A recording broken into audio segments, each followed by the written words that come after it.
निवडणुका आता कुठच्याही क्षणी आचारसंहिता लागेल, निवडणुका तोंडावरती आहेत, बातम्या युद्धाच्या चालू आहेत, बातम्या काश्मीरच्या चालू आहेत आणि बाकीच्या बातम्या बंद झालेल्या आहेत. ज्या गोष्टींवरती गेले 4-4.5 वर्ष आरडाओरड सुरू आहे या देशामध्ये, त्या सगळ्या बंद करून टाकायच्या बातम्या आणि नव्या बातम्या सुरू करायच्या. आज इथे आलेले माझे पत्रकार बांधव टेलिव्हिजन चॅनलचे असतील, वर्तमानपत्रांचे असतील, हा काय त्यांचा दोष नाहीये.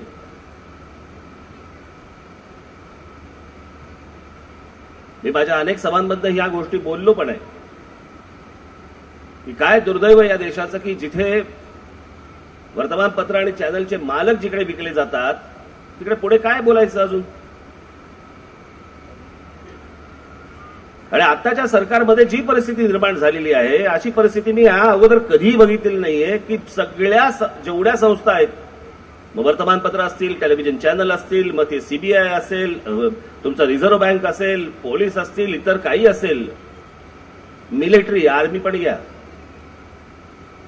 सगळ्यामध्ये 2-2 गट झालेत, 2-2 गट. आणि हे काही लक्षण चांगलं नाही देशासाठी.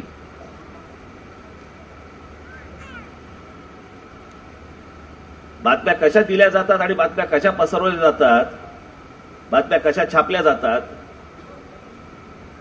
ते अनेकांना माहिती नसतं. म्हणून काही 2 गोष्टी तुम्हाला सांगतो, जरा कानावरती घालतो तुमच्या.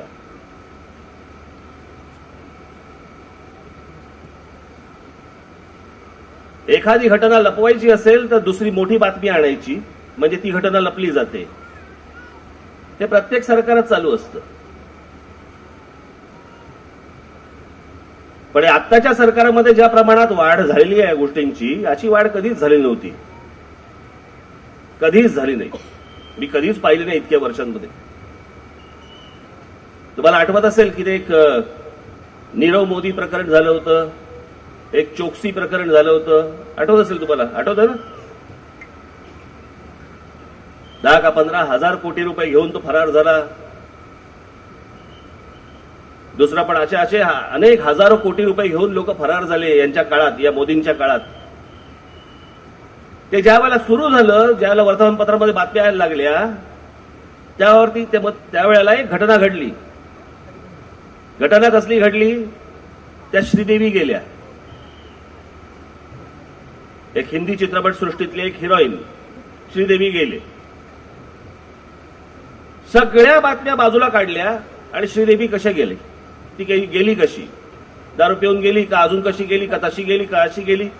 कोणी टबमध्ये झोपून पत्रकार दाखवतोय की ती अशी झोपली होती.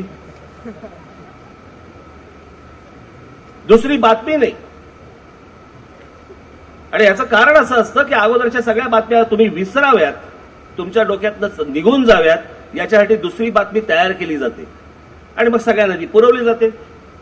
मालकच खिशातच म्हटल्यानंतर काय मग पुढे प्रश्नच येत नाही.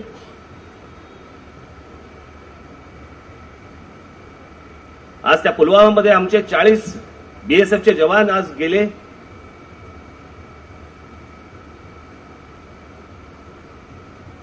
लगेच त्याच्यावरती रोज बातम्या आपल्या सुरू, पाकिस्तानचं पाणी तोडणार का, नळात न द्यायचं काय पाकिस्तानचं पाणी तोडायला?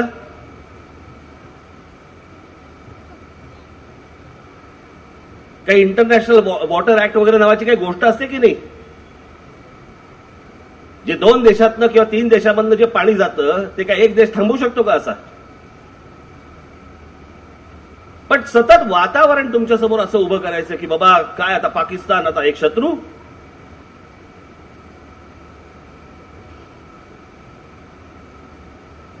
ते जे बीएसएफचे जवान गेले, जे 40 जण, येईल माहिती अजून भरपूर येईल आता पुढे. पण ते जे बिचारे आमचे जे जवान गेले, मी या जवानांना शहीद ते झाले, म्हणजे ते गेले बिचारे, पण ते नुसतेच गेले नाहीत, ते राजकीय बळी ठरले.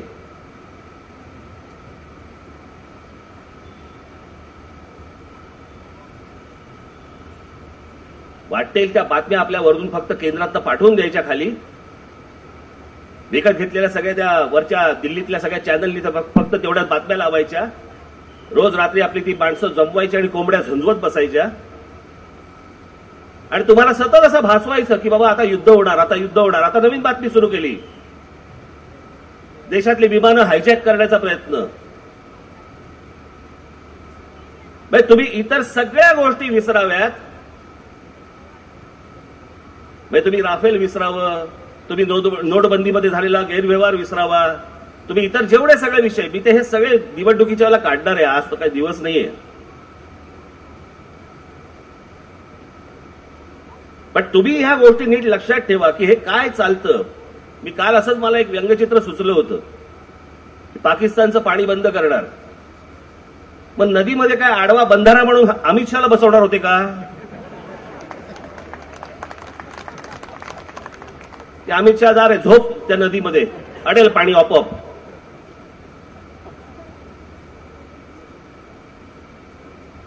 हे रोज तुम्हाला काहीतरी खोट्या बातम्या सांगतायत.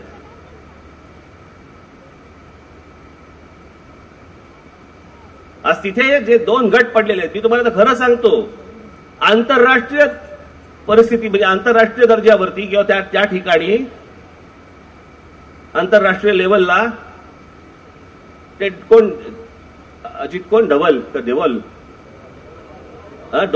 अजित डोवल या एका माणसाची जर कसून चौकशी झाली ना तर सगळ्या गोष्टी बाहेर पडतील की नेमकं काय प्रकरण होतं, हे काय प्रकरण घडलंय.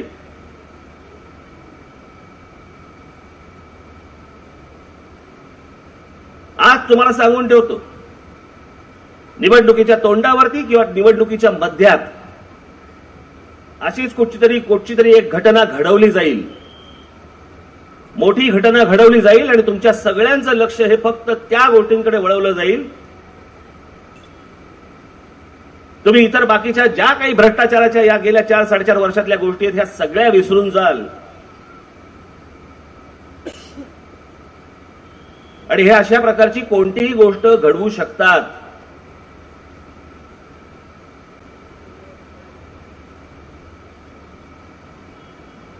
आपली स्मरणशक्ती कमी असते आणि कमी असल्यामुळे या सगळ्या गोष्टी ज्या तुमच्या डोक्यात असतील या सगळ्या घालवायच्या आणि हिंदुस्थान वर्सेस पाकिस्तान एवढ्या फक्त गोष्टी तुमच्यासमोर उभ्या करायच्या, एक शत्रू उभा करायचा. या असल्या गोष्टी गेले अनेक वर्ष अमेरिका करत आली. असाच कोणतरी एक मोठा एक बुवाजी उभा करायचा आणि त्याच्या भोवती अख्ख्या देशाचं लक्ष त्याच्या भोवती गुंतवून टाकायचं, बाकीच्या गोष्टी लोक विसरतात. आणि याच्यामध्ये मला बोलण्याचा उद्देश असा की या ज्या मी मगाशी म्हटलं ना की आजच्या खऱ्या बातम्या, आज माझे हे पत्रकार बांधव इथे पण बसलेले आहेत. एकदा जरा जा दिल्लीमध्ये, कानोसा घ्या, तुम्हाला सगळ्या बातम्या कळतील काय चाललंय नेमकं ते. जे काही खरं घडतंय हे टेलिव्हिजन चॅनलवरती येत नाही. फक्त बातम्या पुरवल्या जात आहेत, फक्त सांगितल्या जात आहेत. ज्या दिवशी ही घटना घडली दुपारची, तुम्ही वाचलंही असेल, ऐकलंही असेल, ज्या दिवशी ही घटना घडली त्या दिवशी नरेंद्र मोदी हे जिम कॉर्बेट पार्क मध्ये शूटिंग करत होते. 4 तास शूटिंग करत होते डिस्कव्हरी चॅनलसाठी. ही घटना घडल्यानंतर देखील त्यांना माहिती असताना देखील ते तिकडनं निघाले नाहीत, ते शूटिंग करत राहिले.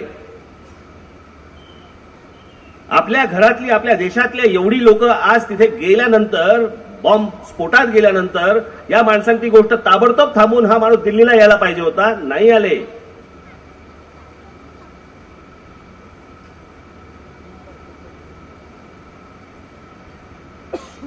आणि त्याच्यानंतर तेव्हा तिथे करत असलेली भाषणं ते बघा ना. अमित शहाचं भाषण चालू होतं त्यावेळेला, नाही थांबलं. नरेंद्र मोदींचं भाषण नाही थांबलं. त्या भाषणामध्ये येऊन परत सांगतायत काय, मला तुमच्या आशीर्वादांची गरज आहे. म्हणजे काय, मतं मागताय परत. एवढे आमच्या बीएसएफचे हकनाक जवान तरुण पोरं गेली, त्याला काही नाही, याचं मतं मागतायत. आणि म्हणून मला एक शंका आली की हे अशा प्रकारची एखादी गोष्ट घडवतील निवडणुकीच्या तोंडावर किंवा निवडणुकीच्या मध्यात, की जेणेकरून तुम्ही सगळ्या गोष्टी विसरून जाव्यात. आकलन काय हे पूर्णपणे सरकारचं फेल्युअर आहे. मस्तीत आलेलं सरकार होतं.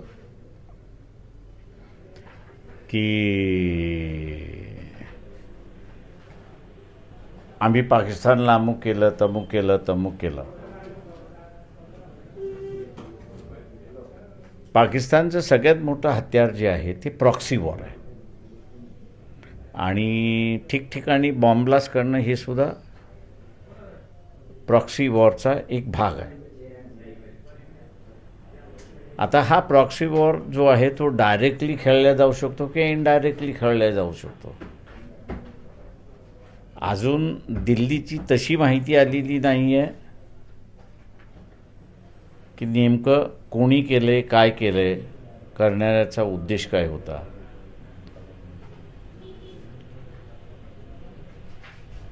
आणि हे मी असं मानतोय की एका प्रकारचं असणारं शासनाचं फेल्युअर आहे टू अँटिसिपेट की सिंदूरच्या घटनेनंतर जी काही जगभर टीका झाली, अमुक झाली, ही झाली, तेव्हा हे कुठंतरी घडणार हे अँटिसिपेट करणं गरजेचं होतं. बिहार निवडणुकीचा मतदान आहे त्याच्या पूर्वसंध्येला बॉम्बस्फोट होतो. काही आता टायमिंग त्याबद्दल टायमिंग त्याच्यामध्ये असं मी असे त्याच्यामध्ये म्हणून म्हटलं की त्याच्यावरती कॉमेंट करता येत नाही आहे. ह्याचं कारण असणार आहे की कोणी केलं आहे, इंटरनल आहे की एक्सटर्नल आहे. अरे हे म्हणतील की इंटरनल बॉम्ब ब्लास्ट झाले नाही, ते इंटरनल बॉम्ब ब्लास्ट झालेले आहेत. आणि इंटरनल बॉम्ब ब्लास्टचे जेवढे काय मटेरियल सापडलेलं आहे ते सगळं संघाच्या कार्यकर्त्यांकडे सापडलेलं आहे.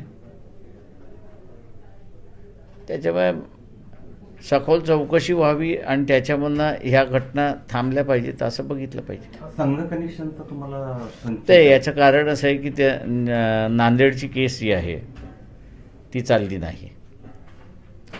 त्याच्यानंतर आपल्याला असं दिसतंय की मालेगावची केस ही चालली नाही.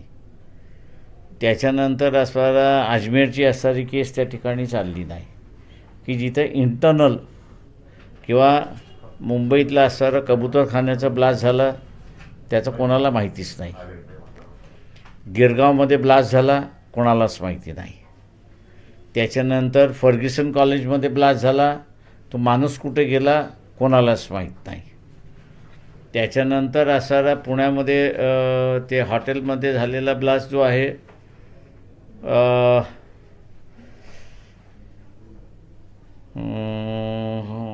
त्याचंही कोणाला असणारा ब्लास्ट माहिती नाही आहे. आता ही एवढे जर अनडिस्क्लोज किंवा अनइन्व्हेस्टिगेशन असेल इंटरनल ब्लास्टमधल्या तर तुम्हाला असणारा सिरियस प्रॉब्लेम आहे असं मला दिसतंय तिथे.